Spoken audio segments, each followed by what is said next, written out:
Good morning everyone. सो आज है मेरा डे 79 ऑफ 100 डे चैलेंज। और जैसे कि हमारा आरबीआई असिस्टेंट का प्री क्लियर नहीं हुआ, तो हम अब जो करंट अफेयर करेंगे वो अब डायरेक्ट खाली मार्च से करने वाले हैं, बिकॉज अब जनवरी फरवरी का रिलेवेंट नहीं होगा उतना, क्योंकि लास्ट 6 मंथ का ही करते हैं हम लोग। फिर भी मैंने जनवरी के तो सारे उड़ा ही दिए, फरवरी के रखे हैं, क्या पता कभी एक बार पढ़ ले, हमारे पास टाइम बचे तो। पर पहले प्रायोरिटी हम मार्च से ही देंगे, मार्च से चालू करेंगे। तो हमारे पास मार्च अप्रैल और मई का आधा करंट अफेयर है मंथली वाइज, तो वही अब सुबह के पहले 1 घंटे वही करेंगे हम। ठीक है, तो चलो शुरू करते हैं बिना किसी देरी के। तो अभी मैंने मॉक दिया, जस्ट एनालिसिस भी कर लिया। मेरे को 31.75 आए हैं। ठीक है, बताता हूँ क्या होता है कि जैसे कि मैं इसको ऐसे प्रैक्टिस लेता हूँ, इतना नहीं लेता, बताता हूँ कैसे। अगर मैं इसमें चाहता तो मैंने रीजनिंग में 4 सिलोग छोड़ दिए।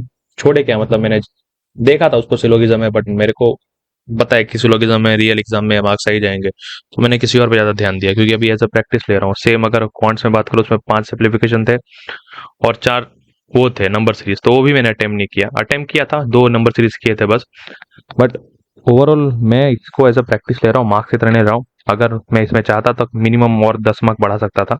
हाँ, क्योंकि मैंने कुछ कुछ चीजें जो कि सब कर रहे थे वो मैंने नहीं किया है। ओवरऑल अगर एनालिसिस की बात करें, क्वांट्स थोड़ा टफर साइड पे था। रीजनिंग में 30 प्लस ला सकता था, आई 20 से भी कम है, बट हाँ पॉसिबल था। क्वांट्स में भी 20 के अराउंड पॉसिबल था। ओवरऑल मुझे भी काम करना है, धीरे धीरे से ही काम करेंगे हम। ठीक है, एक तो आरबी असिस्टेंट प्री फेल हो चुके हैं, चलेगा धीरे धीरे आरबी आर मतलब आईपीएस पीओ की तरफ बढ़ रहे हैं, अब देखेंगे। बाकी अभी अब थोड़ा सा आधा घंटा ब्रेक लेके मिलते हैं। तो अभी 10:30 बज रहे हैं और हम अभी एडिटोरियल करेंगे। 12 जब तक चलेगा करेंगे, और उसके बाद अभी यही करके सुबह का सेशन पैक करेंगे, और उसके बाद वापस दोपहर से पढ़ना शुरू करेंगे। मैंने सोचा है कि थोड़े बहुत और चेंजेस की जरूरत है। जैसे कि मॉक तो दे रहा हूँ मैं, बट एनालिसिस में उतना समय नहीं दे पा रहा हूँ, जो कि मेरे को थोड़ा सा रिग्रेट दे रहा है। बिकॉज अभी जब तुम प्रैक्टिस मोड पे होते हो, जब तुम्हारे एग्जाम से भी 2 महीने बचे होते हैं, तो मॉक से ज्यादा इंपॉर्टेंट एनालिसिस होता है। बिकॉज मॉक तो तुम कुछ ही क्वेश्चन अटेम्प्ट कर पाते हो, जैसे कि 40 क्वेश्चन में 20 अटेम्प्ट कर पाया, बाकी 20 तो एनालिसिस करना पड़ेगा ना, तो उसका टाइम थोड़ा कम बच रहा है। तो थोड़ा सा चेंजेस करेंगे, वो मैं आपको बताऊंगा क्या चेंजेस कर रहा हूँ। ठीक है, तो अभी तो एडिटोरियल करते हैं, बाकी आपको दोपहर में सब कुछ बताता हूँ। Good afternoon everyone. तो अभी दोपहर के 2:30 बजने वाले हैं। अभी हम सुपर मॉक लगाएंगे। पहले से करंट अफेयर लगाते थे, बट आज सुपर मॉक लगाने वाले हैं। एक और बात बता दूं कि अब दोपहर को मैं यार वीडियो कम बनाऊंगा। बहुत ही गर्मी है, दिमाग ऐसे भी हिला रहता है, मन नहीं करता, पढ़ लेता हूँ, वही बड़ी बात होती है। तो बाकी सारी अपडेट आपको रात को दे दूंगा, मैंने दोपहर को क्या क्या किया है। ठीक है, तो डायरेक्ट अब आपको जिम के बाद रात को मिलेंगे। तो अभी 11 बज रहे हैं रात के, और हमने जस्ट ये मैराथन कंप्लीट ही करने वाले थे यार। अभी एक दोस्त का कॉल आ गया, मैं अभी कंप्लीट करके ही जाता, बट अभी दो बोल रहा है कि थोड़ा काम है, आ जाना बाहर। तो अभी आधे 1 घंटे के लिए बाहर जाऊंगा, 5 मिनट में निकल जाऊंगा। बता देता हूँ आपको, आज मतलब ये मैंने 9 बजे से शुरू कर दिया था। पहले 2 घंटे इंग्लिश के थे, वो मैंने स्किप कर दिया था, वो मैंने नहीं किया था।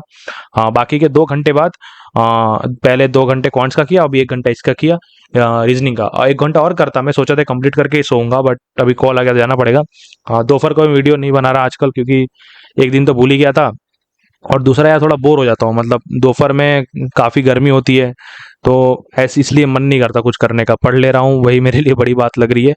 और ऊपर से आजकल मूड भी नहीं है वीडियो बनाने का। अब मैं तो जल्दी सोच रहा हूँ कि जल्दी आज पता नहीं डे 79 80 है, वो जल्दी खत्म हो, और फिर उसके बाद देखेंगे आगे क्या करना है। पढ़ना है ऑब्वियसली, बट देखते हैं वीडियो बनाएंगे कि नहीं, वो थोड़ा डाउटफुल रहे है, तो बाद में बताऊंगा। तो अभी तो यही किया। पर और दोपहर का बताता हूँ आपको मैंने क्या क्या किया। दोपहर में जैसे कि मैंने बोला था, 1 घंटा 2.5 से 3.5 सुपर मॉक किया ही था। उसके बाद कॉफी वॉफी ब्रेक ली, और फिर 4 बजे के अराउंड से हमने अर्थमेटिक शुरू किया, तो वो भी ऑलमोस्ट 75 मिनट जितना किया था। और अर्थमेटिक के बाद बाकी का समय हमने करंट अफेयर और बैंकिंग अवेयरनेस किया, क्योंकि मुझे पता था कि ये मैराथन लगाने वाले हैं। बिकॉज मेरे को तो कहीं ना कहीं उम्मीद थी कि शायद आरबीआई सेशन निकलेगा, 50-50 था। तो इसलिए मैं सोचा था कि ये तो मैराथन लगाऊंगा ही, डजन मैटर निकले ना निकले, अपने तो काम ही आने वाला है। तो हमने अपना हिस्सा पूरा किया, लगाया, और ये जो 1 घंटा बचा है उसको संडे या फिर कभी और लगा लेंगे, जब भी टाइम मिलेगा। तो ओवरऑल आज का दिन अच्छा गया, और मैंने जैसे बोला था टाइम टेबल में थोड़े चेंजेस करूंगा। चेंजेस जैसे कि मेरे को एनालिसिस का कम समय मिल रहा था, तो उसके वजह से मैंने सोचा कि जो मेंस का में हम दो दो सब्जेक्ट का मॉक देते हैं, रीजनिंग और क्वांट्स का, वो अल्टरनेटिव डे कर देते हैं। बिकॉज एक दिन में मॉक दे रहा हूँ, और जैसे कि मेरे को दिख रहा है कि मेरे को 20 के अराउंड ही दोनों में मार्क्स आते हैं। ओवरऑल मिला के 40 अराउंड मेरे को, या 30, कभी कितना भी आ रहा है, डिपेंड कर रहा है। तो आधा तो मेरा एनालिसिस में रह जा रहा है, मतलब मेरे को एनालिसिस में ज़्यादा टाइम लगेगा। तो मैंने सोचा है कि अगर एक दिन मॉक दे रहा हूँ तो उसके अगले दिन उसका एनालिसिस करेंगे आराम से 1-1.5 घंटा, जितना भी टाइम लगे अपने को, ऐसे करेंगे। और एक और चीज़ करेंगे, क्लर्क का मॉक कल से हम रेगुलर देने की ट्राई करेंगे। क्लर्क पीओ मॉक, हाँ, वो रेगुलर देने की ट्राई करेंगे, और धीरे धीरे अपना चेंजेस करते रहेंगे। तो अभी यही है, ठीक है। तो आपको अगले दिन मिलेंगे, तब तक के लिए bye bye, good night, take care.